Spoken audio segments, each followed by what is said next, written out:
Erlina Agustin mandhap saking panti palenggahan sumangga ngersanipun Mas Bagus Prakaan Kurniawan.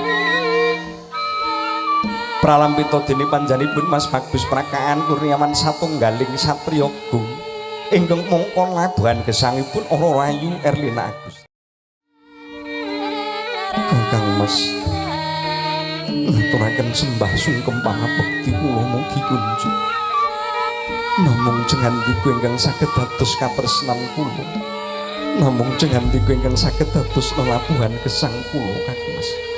Wong ayu garwanipun Kakang Yayi tak tampa nih Mas. Semono uga katresnanipun Kakang ya mung kanggo sliramu Yayi. Menawi mekaten monggo kula dherekaken sumungkem wonten ngersanipun Rama lawan Ibu Kakang Mas. Gene-gene Yayi ndak kanthi sowan ngersaning Rama lawan Ibu.